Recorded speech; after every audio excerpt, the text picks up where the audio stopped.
mi associo volentieri alle considerazioni che il consigliere Zalucar ha fatto sui forestali e sui vigili del fuoco, e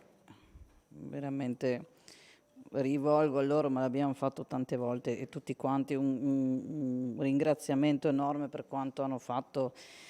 in questi giorni e stanno ancora facendo rispetto agli incendi boschivi che abbiamo avuto sul nostro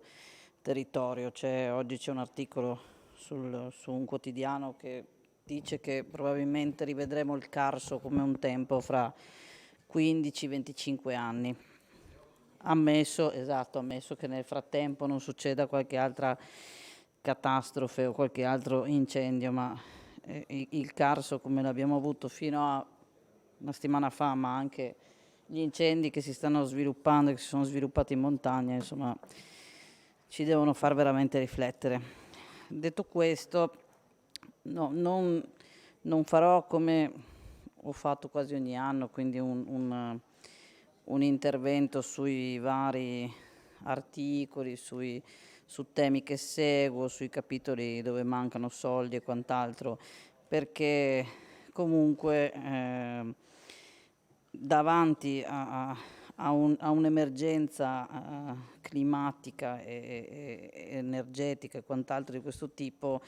la riflessione più grande dovrebbe essere fatta su questi temi, perché davanti soprattutto a una cifra così ingente di risorse a disposizione, la Giunta poteva sicuramente osare un po' di più, perché sarebbe ora di finirla, insomma, di dare contributi un po' qua, un po' là, ma bisognerebbe iniziare veramente a lavorare per consentire un futuro, ma un futuro anche a noi, perché qui prima o poi, se andiamo avanti così, ci resterà ben poco da poter fare per proseguire il nostro stare e vivere su questo pianeta, perché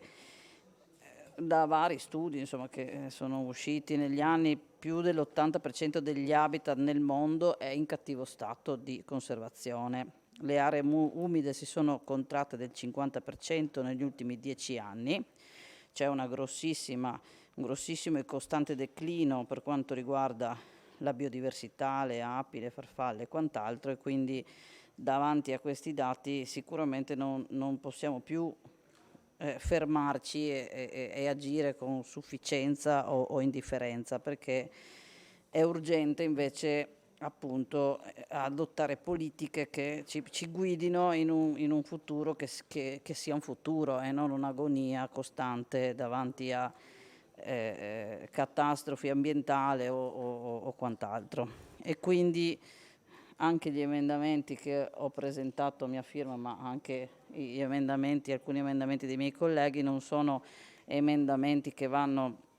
a modificare altri diciamo, emendamenti o altre note fatte dalla Giunta, ma sono emendamenti che portano una visione diversa, insomma, dei temi diversi, per cercare in qualche modo di arginare questo cambiamento climatico che va sempre più avanti e sempre più veloce, ma anche degli emendamenti che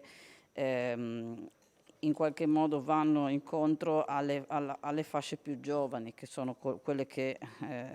manifestano un evidente disagio diffuso, sia per quanto riguarda i cambiamenti climatici, ma anche proprio per il loro modo di vivere e di nuovo rispetto al nostro. Per quanto riguarda la crisi idrica, diciamo che negli anni si è perseguita una politica che mirava esclusivamente allo sviluppo economico, che però prescindeva un po' dai vincoli ecosistemici. È innegabile che non possiamo più rispondere alla crisi idrica continuando in qualche modo a depredare risorse naturali o aggredire ulteriormente la biodiversità. E anche per quanto riguarda l'agricoltura, qualcosa aveva detto l'assessore Zanier, però anche qui sarebbe ora di farlo. Probabilmente davanti a una costante mancanza di risorsa idrica bisognerebbe veramente decidere quelle che sono le produzioni agricole che devono e meritano di essere incentivate e quelle invece che dovrebbero essere disincentivate, ovviamente traghettando gli agricoltori verso colture più sostenibili, perché anche qui, secondo indagini ISPRA, il 28% del territorio italiano presenta segni di desertificazione, ovvero il terreno ha perso le sue proprietà di produrre e quindi di darci un frutto, ma e non trattiene nemmeno, diciamo, i nutrienti. Quindi anche qui bisogna in qualche modo invertire la rotta e cercare quelle colture e anche quelle tecniche che in qualche modo garantiscono sia la produttività, ma anche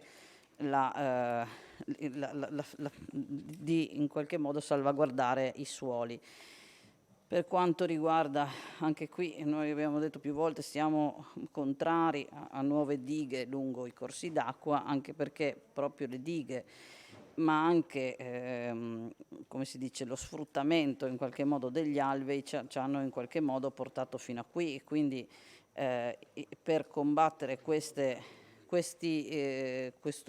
sistema bisogna anche qui invertire la rotta e cercare di far sì che le precipitazioni, che purtroppo saranno sempre più forti e porteranno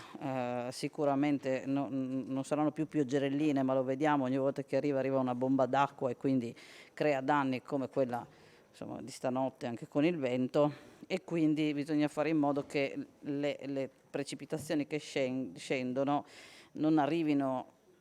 al mare in concentrazioni così alte, ma debbano in qualche modo riuscire ad arrivare a velocità più basse, e per questo abbiamo presentato un emendamento specifico che parla di riqualificazione morfologica ed ecologica dei corsi d'acqua,